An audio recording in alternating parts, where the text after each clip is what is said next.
Hey guys, this is John, and I'm playing Ghostwax in the 15-minute pool on ICC. Ghostwax opens with c4, the English, and let's play g6, a flexible move against the English. Just see what he has in store. Huge rating differential in this game. Had to wait about, maybe, I don't know, 4 or 5 minutes almost to get a game. So let's just check Ghostwax stats. Ghostwax says in the chat, lesson time. So we'll just wish him good luck. He's adopting a fianchetto system as well. I might play it symmetrically. We'll see after bishop g2. I mean, there's a variety of things black can do here. Simply knight f6 is fine. c5 is kind of the most normal move, taking it into a symmetrical English, so I'll do that. I'm just curious which setup he'll adopt. Could be like a Botvinnik system with knight c3, e4, knight ge2. Could be something unrelated entirely. We'll see. Generally, when playing down in rating, it makes sense to try to unbalance the play a little bit within reason. So there is something to be said for playing asymmetrically early on, which I may try to do. And yet with this move e4, he's indicating that he's going to go for a Botvinnik English, which is a pretty tough nut to crack most of the time. So let me just think which system I want to use against this. It's kind of tempting to play an early h5. Just menacing h4. I've noticed that that kind of throws people off sometimes, but I'm gonna stick with mainline stuff. I'm gonna play d6. He'll play knight ge2 almost certainly. Now I wonder if I can employ an idea that I've seen Magnus Carlsen use before, from the white side actually, which is to go knight f6 and then knight d7, knight f8, knight e6, and try to clamp down on d4 very early. So I may do that. I think I will actually. It's interesting. It's way off the beaten path, but like I said, when you're playing down in rating, you have more of a license to experiment because your opponents likely won't be able to punish you, even if you do make a slightly suspect move, as long as it's not like an outright blunder. So I'm going to do this maneuver. And the point is that even though he can play bishop e3, which is like a standard thing to do in this line, I have knight e6 and I'm stopping him from playing d4. So I'm really just trying to take control over that d4 square myself. And the knight is just in time to prevent him from advancing the pawn.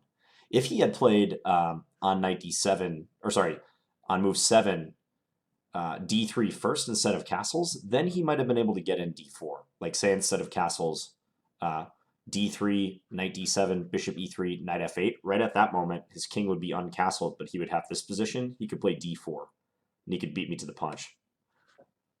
So that is one option there. But based on my move knight f6, I mean, he would have no idea that I was planning this maneuver of the knight. It seems a little silly, right? You take 1, 2, 3, 4 moves to move the knight 1 square over. Well, I guess 3 moves to move the knight 1 square over from f6 to e6, but it's really just much better placed on this square.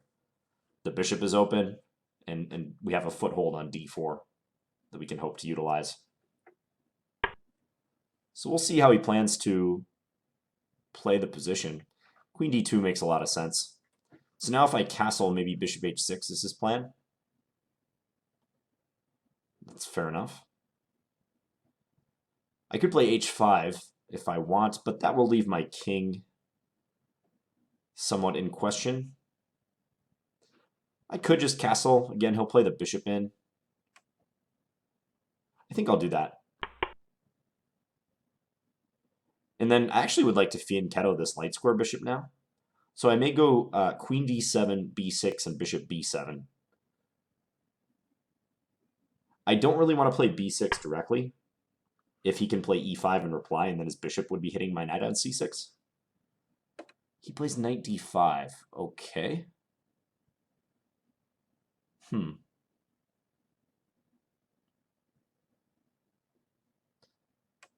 Just trying to think.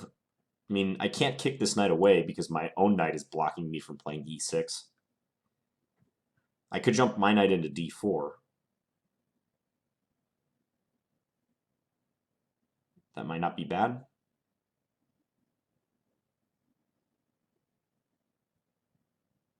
Yeah, let's play it that way. This move is probably bound to be played soon anyways. So we'll just do it.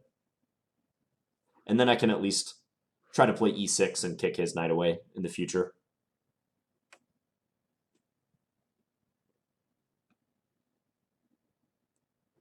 Ghostwax's peak rating in the 15-minute category was 1841. It's played about 1,500 15-minute games.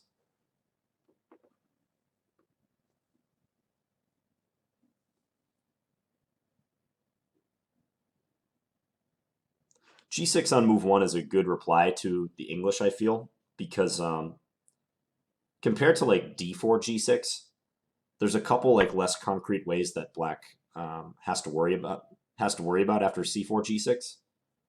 Whereas I feel like if you're playing e4 g6 or d4 g6, like white's immediately occupying the center with their pawns, whereas c4 is like a little bit more of a flank strategy, so you can get away with a flank strategy to counter it. All right, here it'd be kind of interesting to play bishop h3. For the cheapo, for one thing, bishop takes h3, knight f3 check, winning the queen. But also, I think just getting rid of the light square bishop and being able to activate our light square bishop in one fell swoop is kind of nice. The only problem is I don't think it works tactically because he can take on d4 first. Like maybe bishop h3, knight takes d4. And then if I take on g2, he can take on c6 in between move. It's not good for us. So we won't be doing that. If I play e6, e6 is not a bad move, as I intended earlier. If bishop g5, then I have f6, no big deal.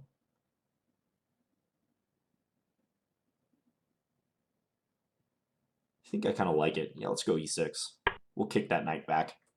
I'm curious where he'll put it. Probably back to c3 if I had to guess. But in that case, it kind of makes his operation look a little silly. Knight c3 to d5, and then back to c3 as soon as the knight's attacked. He does play it. Well, at least he had no qualms about going back. I mean, if knight c3 is the best move, you just got to play it. Yeah, on f4, his knight would have just gotten in the way, I think, so probably smart of him to do that. Now here again, I want to get this light square bishop out. I might play queen d7. I think I will. Idea of this move is just to guard my c6 knight and make it so that after b6, I don't ever have to worry about e5 with the discovered attack on the knight. I maybe could have got away with b6 right away, but the queen is very well placed on d7. I like it there. It'll help the rooks connect. It might assist in a further d5 in the future. So I think it's just a safe and good move to play.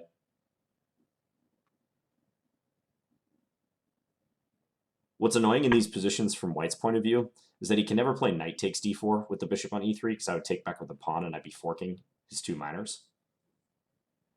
Okay, so he's opting for an exchange of the dark square bishops.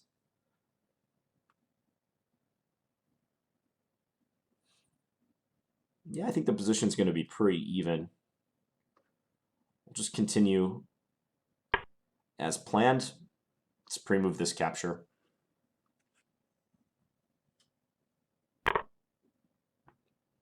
This can be a tough setup to defeat, just because it's kind of a system opening. I mean, white plays the same moves regardless of what black does a lot of times, and there can be exchanges, as you're seeing here. There can be a lot of exchanges.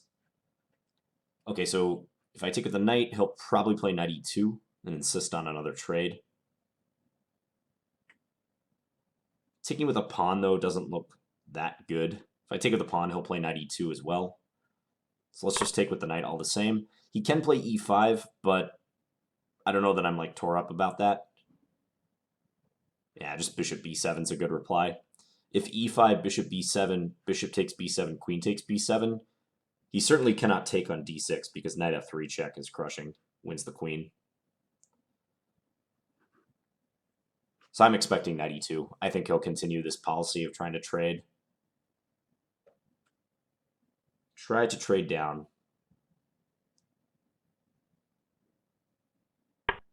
Yep.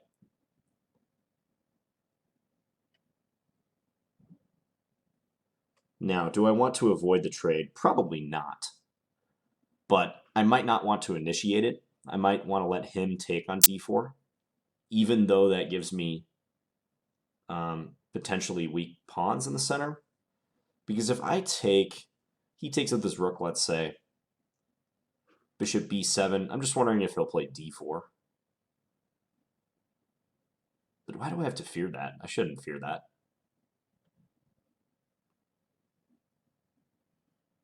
Might actually be fine just to take.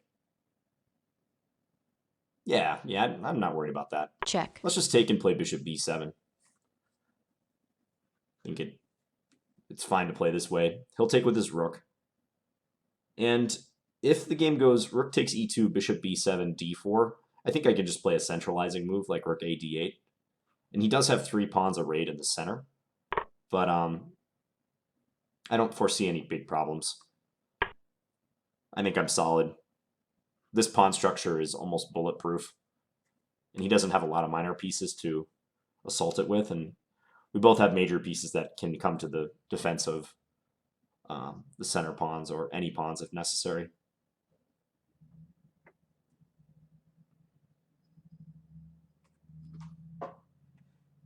So this could be a grind. This might be tough to win. We'll see, but... Okay, he's going f4. f5 would be a standard reply.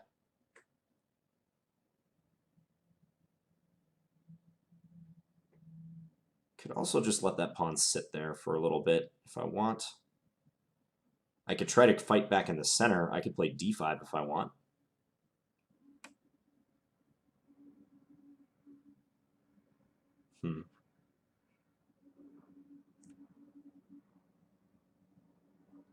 Not sure how thrilled I am to play f5 myself because he can take, and he's a little bit better placed on the e-file.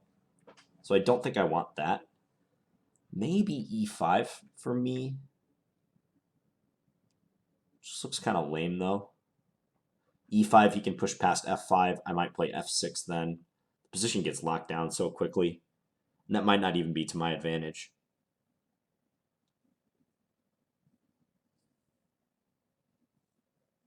d5 would be the most straightforward way to play this.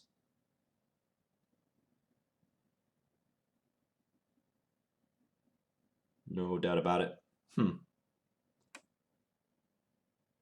d5, c takes d5, e takes d5, e5, pushing past. Might be slightly better for him.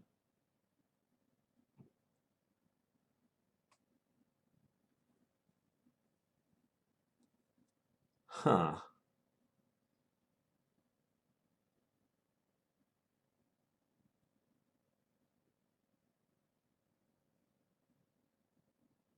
Yeah, it seems he's a little bit more comfortable in this position.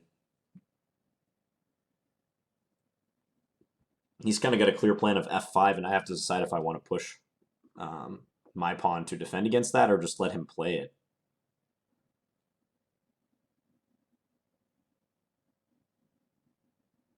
And neither option has me ecstatic.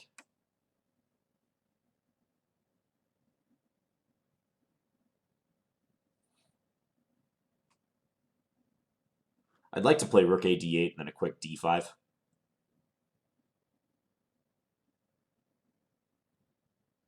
But it's a little slow.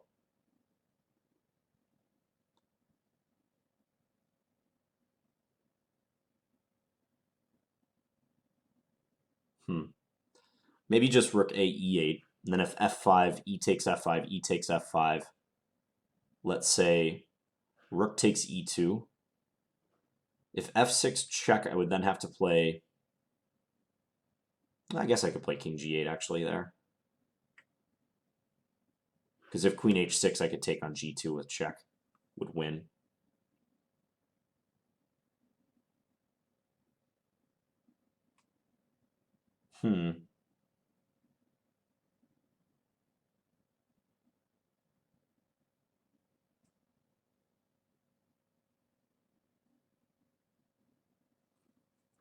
Or do I play rook fe8? Which rook should go to that square? I mean, I kind of want to play rook fe8 because I think this rook might be better on d8. So let's calculate. Rook fe8, f5, e takes f5, e takes f5. let's say rook takes e2, queen takes e2, rook e8, say queen d2 again, bishop takes e2, f6 check, king h8.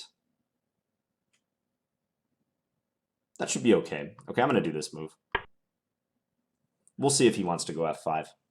There's just some mating attacks I kind of have to worry about with f5, f6 check, and then the queen coming into h6, but it doesn't look like it's enough to win. So for the moment, I'm not too concerned.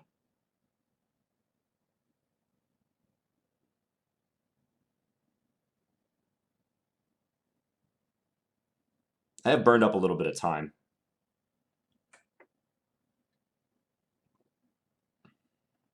Yeah, I still think he's like slightly better. Somewhere over the past like 5 moves, he kind of got an edge. Not even by playing super complicated stuff. He kind of just traded down.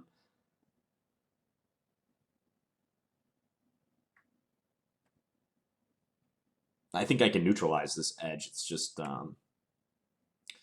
it takes some precision, and I have to temper my expectations too. Okay, so clearly he's trying to go for f5. Now here might be a place where I want to play f5. Either that or maybe f6 even. f6, f5, take once, and then play g5. It's not bad. Let's do that. I'm going to play it faster too. So I'm just setting up a wall of pawns on the 6th rank. So if f5 trying to force it through, I'll take and then push g5 and keep it closed. And hopefully I'm the one who emerges with an open file.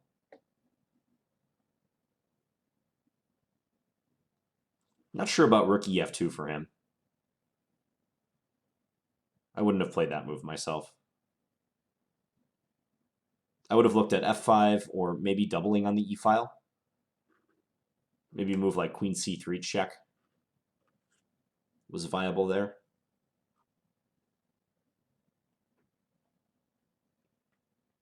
Because I think once f5 comes and there's a pawn exchange, he might regret having put his rook there. Okay, b3 seems kind of like a waiting move almost. Let's just wait ourselves.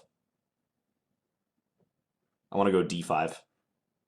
So we'll add some more force behind that pawn.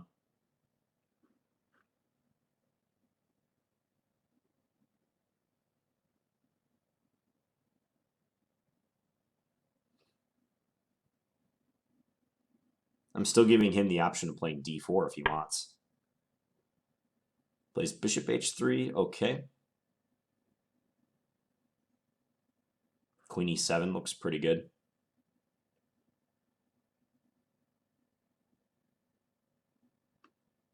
We'll get out of the pin, renew the threat of d5.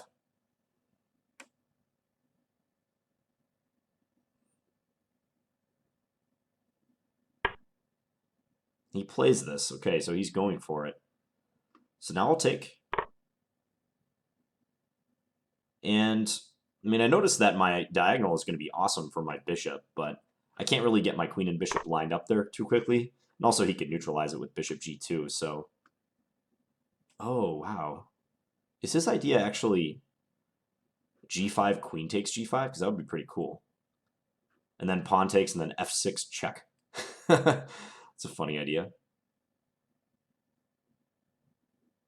think that's what he's planning.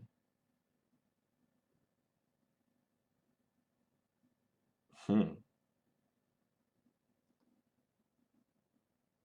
mean, it doesn't win anything, but it allows him to, like, induce exchanges down the file.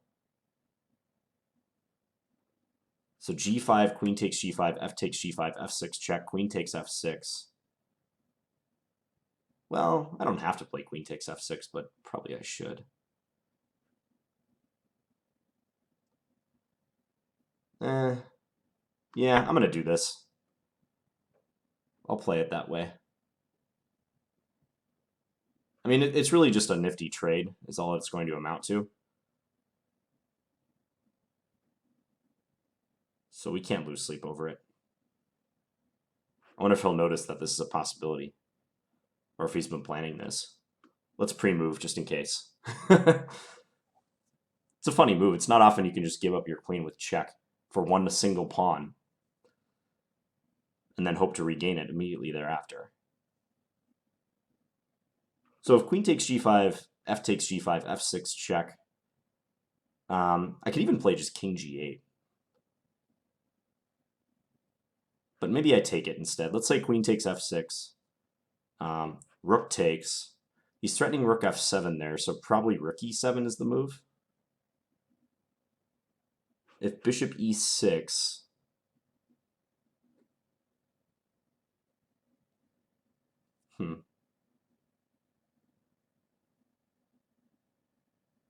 maybe rook d8. And then if rook f7 check, king back to h8. I don't know. It looks a little bit better for him, though. Maybe I should just go queen takes g5, f takes g5, f6 check, king g8, f takes g7, rook takes g7, and play that position. Okay, he went back. I think he didn't notice that that was possible.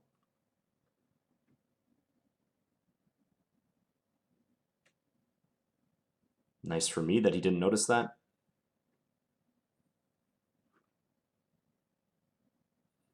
Okay, I'm going to trade bishops just to disallow this possibility after he takes with the rook. Oh, I took with the king. Okay. Well, now maybe check on b7 and then play d5 is the way to go. Or play queen e5 right now.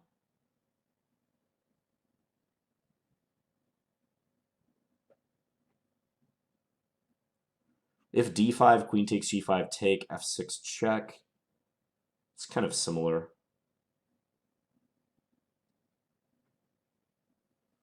Okay, let's give a check and then we'll play d5 next move. Just try to force his king back to the first rank. Yeah, now queen takes g5 clearly does not work anymore.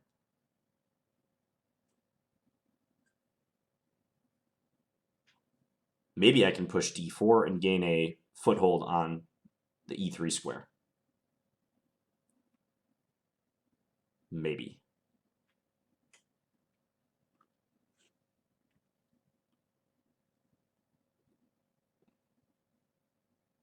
Now I think I'm slightly better. Shouldn't be too much, but I have the file. His rooks are not doing anything stacked on the f file. Yeah, I like my play along the E and D lines. And I'm getting rid of my backward pawn. I'm playing d5. Time-wise, yeah, he's got a slim advantage. 2 minutes. I mean, that's a sizable advantage, actually, when we're both under 5 minutes. The nice thing for me is that this position is not like overly complex. It's just a major piece ending. So I feel that's going to minimize the tough decisions that I'll have to make.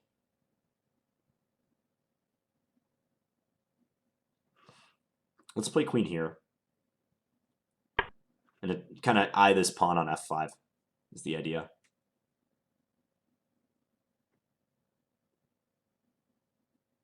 Also, taking on c4 is strengthened because there's more pressure. Like if he were to take with his b pawn, there'd be more pressure on d3.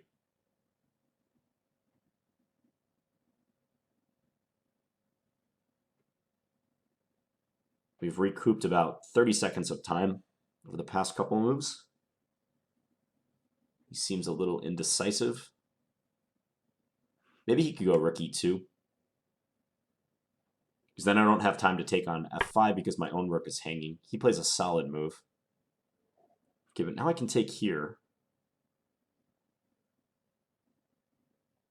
Take on c4. Yeah, let's do that. He cannot take with his d-pawn because he's pinned. Queen takes d2, rook takes d2, rook takes e1 check. Now win a rook. So he goes there. I probably want to take with the queen, just to force him to capture this way. And then I'll play queen e5. So b takes c4, queen e5, and then if rook e2, I have queen d4 check, and I'll go win his g-pawn. This is the nice thing about that. He's got clear weaknesses, g4 and d3. So this is what gives me excellent chances of winning one of those pawns, or winning something. Yeah, like that move just kind of falls victim to this. Check. Maybe he could play king h1, and then after queen takes g4, play rook e7. But, I mean, on king h1, I could play rook d7 first if I really wanted to control the 7th rank. Plays queen e3. Okay, but I get to take here with check. Check. And then if the king moves, probably rook d7 to cover. One of us is lagging. Who is lagging? He's lagging. Now he's back. So if king h1, yeah, rook d7, I think is a good move to minimize any problems. Just trying to be wary of any like perpetual threats. Okay, so here I could take and then take on d3. And likely I'll be in a winning endgame right there. If queen takes f5, he does have rook e7, king here. No, I'm just going to take here. Check. And then take on d3. Because if rook e7, I'm not concerned. His rook is like temporarily active, but we're up 2 pawns and Check. g3 is hanging. Let's go king g8, actually. I think this is a good move. Superficially, king h6 seems better, but I didn't like the look of rook f7. So I'm trying to prevent that possibility. If he goes king g2 now, I can play rook a3. Ought to be good.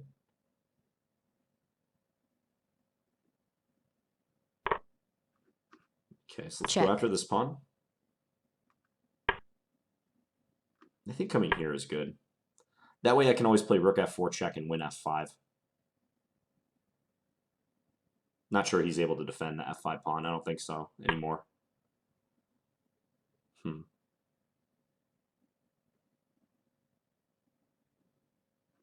Check. Let's give it a check. Just see which way he brings his king. King there. Okay.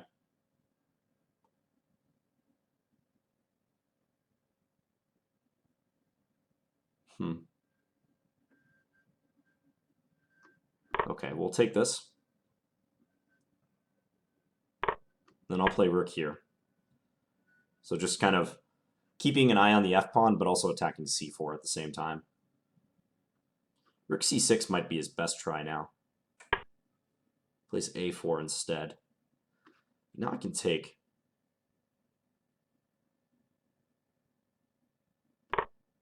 He can take here, but it's not that big of a deal. All right, king g7, a6, rook here. Yeah, that's going to be winning. We have 45 seconds left, but I feel good about this position. Even though he can check and then push the pawn to a7, check. He doesn't have anything to do after that is the problem. Like his rook can never like improve itself. Okay, let's give a check here. And then we'll play pawn up to h5 next move. He's got to go backwards. If king g4, he's going to get mated. There's just too many pawns, and he doesn't have a good way to ever set up a queen. I might just have to avoid some tactical tricks towards the end, but that's about it.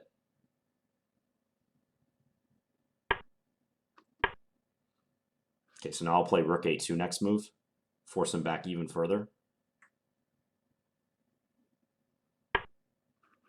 Check. I could use my c pawn as well, but I don't think it's necessary. Okay, let's bring the h pawn up. Now h2 is just a threat, actually. If king g1, I can play. Okay, that I can just play h2, right? Okay, let's go g3, actually. We'll be safe. Time war check. Let's give a check and then come back here and take. Maybe I could have played g2 check instead, but this is also winning. Check. Yeah, we're just queening. Check. 16 seconds left. Can I win it? I'm pretty sure I can. One of my pawns is queening.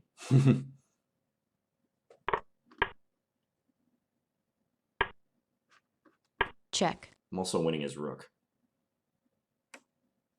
With king f4, I can take it because there's no Check. checkmate. Or no stalemate, rather. Make sure no stalemate. Check. Check. All right, and he lost on time. Okay, yeah, this was an interesting one just because I had to win a position that was pretty equal for the vast majority of it, or possibly even slightly worse for me. Let's go back and have a look. I think I explained the opening pretty well. It's just a symmetrical line where black, like, I tried this funky move order. It might not be that good, but it is thematic for this type of position. You try to control d4, because when they push the pawns to e4, c4, they can no longer control that d4 square with a pawn. So that's why it makes sense for black to try to latch onto that pawn, basically, or onto that square, rather. So knight d7, d3, knight f8. Yeah, knight e6. I mean, a more standard way of playing it would just be like after castles, just to castle herself. But I did this funky knight maneuver. Queen d2, castles, knight d5. I hop into d4. He plays rook ae1. So I'm kind of wondering right about here where I potentially went wrong, because I felt like in a few more moves I was a tad worse. So I played queen d7, trying to go b6 and bishop b7. The engine apparently thinks that queen a5 would have been a better move.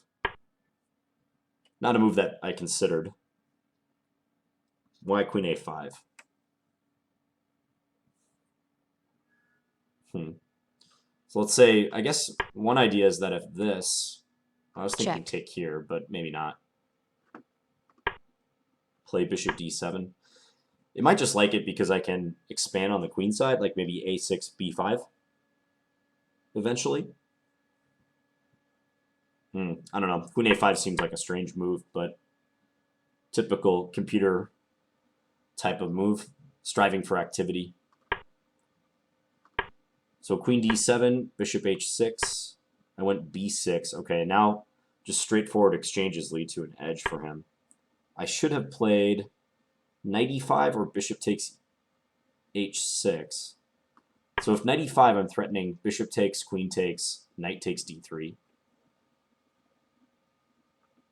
And let's say some trades happen. Take here, queen takes, take this pawn. Knight b5, d3 is hanging, but if I take it, he comes here. If I take b2, he takes d4, and d6 is weak, and my knight is off on the side of the board. Almost trapped.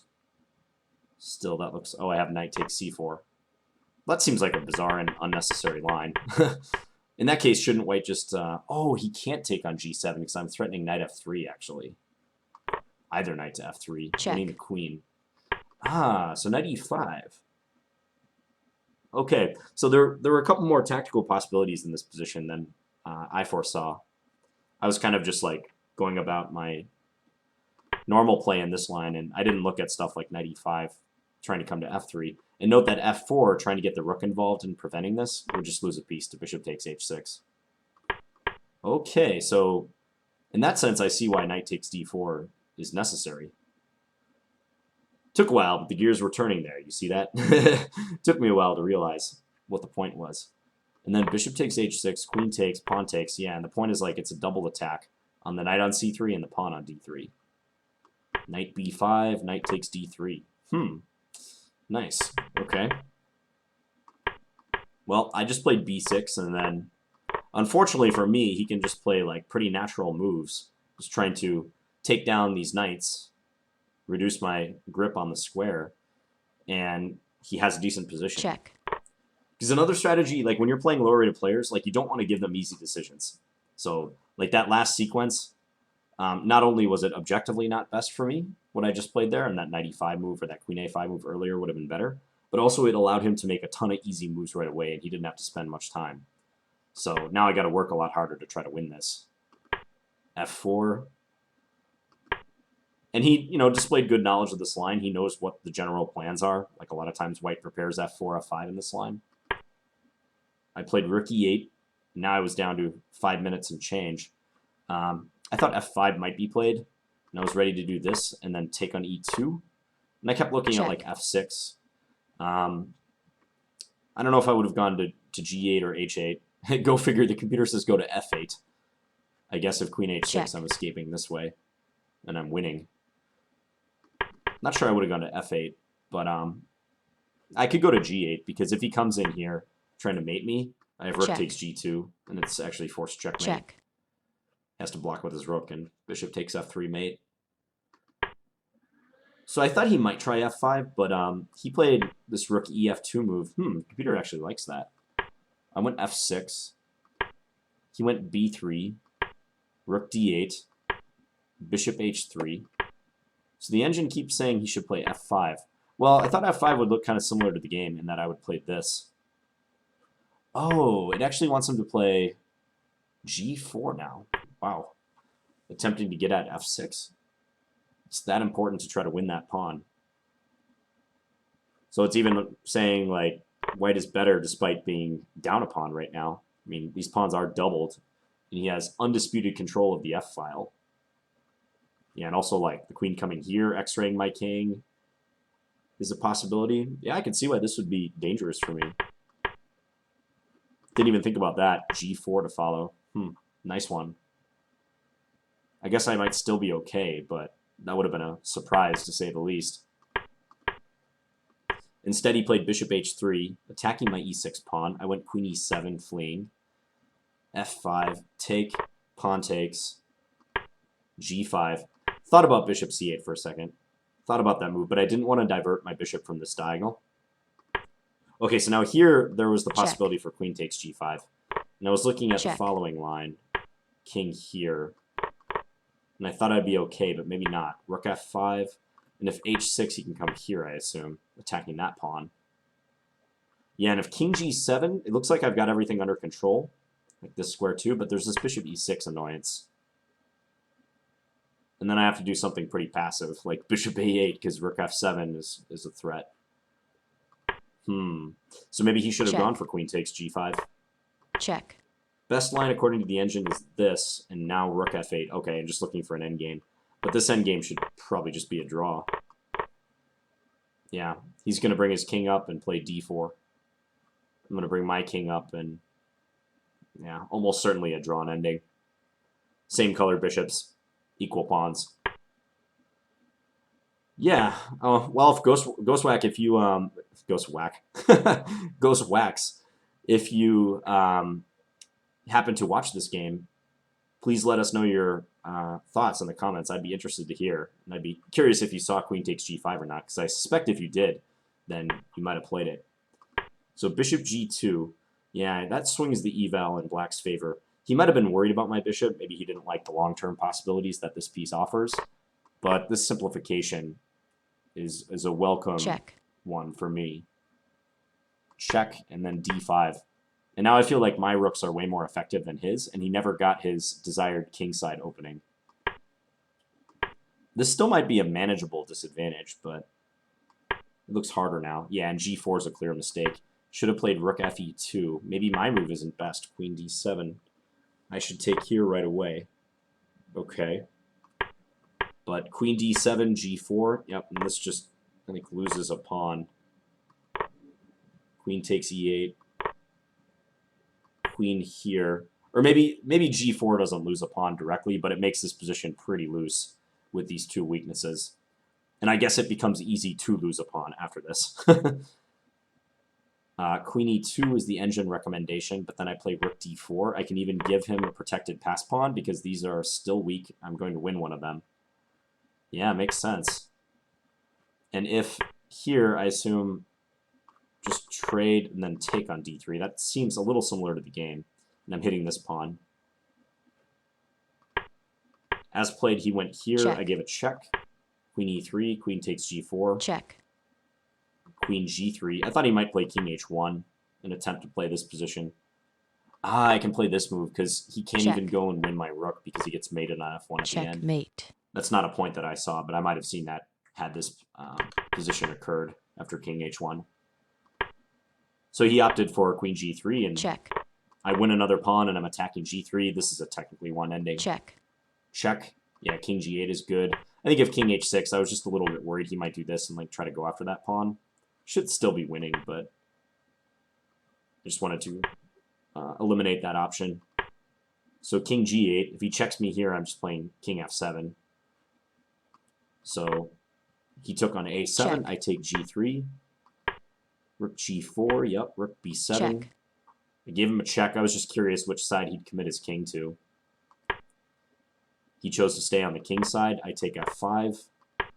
Rook f4. Yep. And this is likely just a win. I was kind of wondering about rook takes f6. Because even though I'm up 3 pawns here, he does get to play rook f5. No, but I can just keep my h and g pawns and give him the c pawn. 2 connected pawns and a rook is almost always a win against a single rook. There are a couple exceptions to that, like if the pawns get blockaded, but that's not going to happen here. So he played a5. And yeah, he'll get a pawn to the 7th rank, but his rook is not in a good enough position to do anything. I mean, actually, even if his rook was on a8, this would still be a win. I could play like king f5 and hide my king. I have way too many pawns.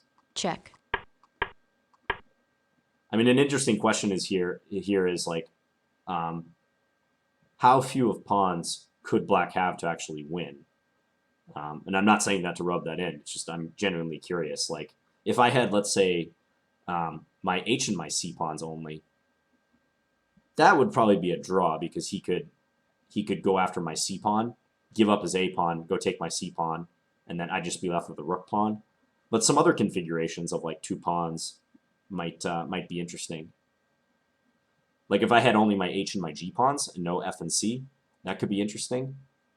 Probably that's a win for black too. Although maybe not. I don't know. Because I can always try to hide my king in front. And again, this a pawn is like never that dangerous, but there's some tricks I have to watch out for. Like for instance, I can't just like put my king on the 3rd rank. Like envision a position, his king on g1, my king on g3. I could fall victim to like rook b3 check, deflecting my rook, and then he could queen. That would be an unfortunate reversal. But yeah, my rook is in a very optimal position though, defending against the pawn advancing and also cutting off his king. And it's just simply too Check. easy with like 3 connected pawns plus the c pawn. Check. Yeah, I mean the only enemy Check. is the clock now. Check. But easy win after this. So yeah, pretty nice game for both sides. I think there's some interesting stuff going on. I would say Ghostwax, maybe his biggest mistake was right around here. Maybe not adopting like the best plan. Actually, like rook ef2 itself is fine. But probably he needs to figure out a better way to break through on the king side. Because the scenario that happened in the game where I just have like my f and g pawns just kind of stopping him isn't good. I mean, and it turns out he had queen takes g5, which could have led to like an equal position. So maybe he should have gone for that. Check. But like once we reduce to this point, he is not getting through on the king side, and I have free reign with my rooks in the center, and I'm getting this d5 pawn advance in, and his king is weaker than mine. So I'd say like from moves, I don't know, 22 to 25, that's where the evaluation shifted over in black's favor. All right, hope you guys enjoyed this one. I'll be back tomorrow with another standard video. Thanks for watching, guys. Bye.